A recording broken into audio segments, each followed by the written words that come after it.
Welcome back. One final point before we go tonight. Well, here we go again. 22 people killed, 59 people injured. A terror attack in Manchester, England. The terrorist was known to British authorities, but the authorities were too worried about backlash from liberals to do anything. Their hands were tied by political correctness. As a result, people died. Are we sick of this story yet?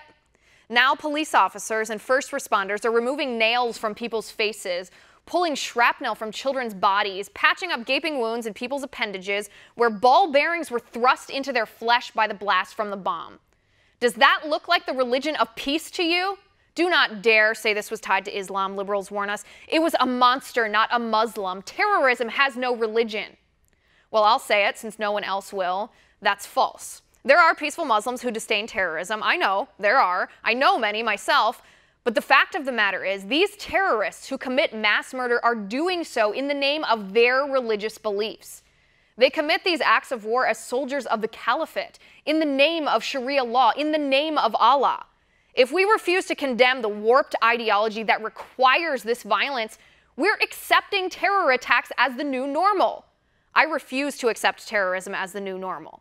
May 22nd, 2017, a radical Islamist detonated himself in the foyer of an Ariana Grande concert, killing 22 people, including children, injuring 59 others. I refuse to accept that as the new normal. April 7th, 2017, a radical Islamist terrorist hijacked a truck, bowled over pedestrians in Stockholm. He killed 4 people. I refuse to accept that as the new normal.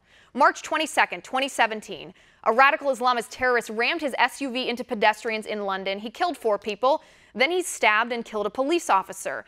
I refuse to accept that as the new normal.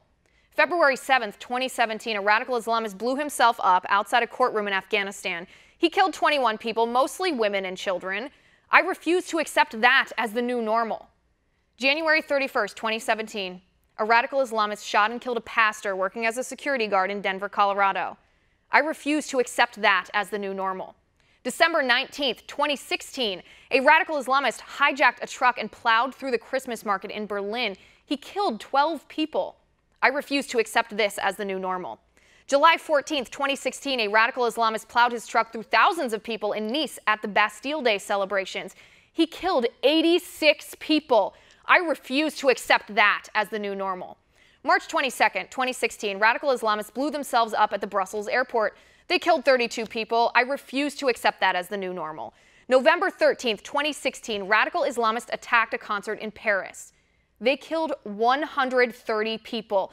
I refuse to accept this as the new normal. In 2017, we're 5 months into 2017. Already this year, there have been 830 radical Islamist attacks around the world in 45 different countries. Radical Islamists have killed 5,763 people and injured 6,120 more. I refuse to accept this as the new normal. In the eyes of these terrorists, the religion of peace means the total submission to Allah. It's imperative that we're able to say that. It shouldn't be offensive to anyone to call out terrorists and understand their motivation so we can stop them from killing us. Enough is enough. There are 3,500 suspected terrorists in the UK. 400 of them are trained ISIS fighters who've returned from Iraq and Syria, the war zones. Yet the UK police arrested only 260 terror suspects in 2016. Why is that? Salman Abedi, the Manchester bomber, he was known to British authorities. This attack, it could have been stopped. Imagine for a moment a world without political correctness tying our hands behind our backs. These innocent people, they might all still be alive. And that's my final point tonight. You can reach me on Twitter at Liz_Wheeler. If you liked the show, please send me an email at oann.com/contact. In the meantime, catch us here tomorrow at 9 p.m. Eastern. And until then, have a good night.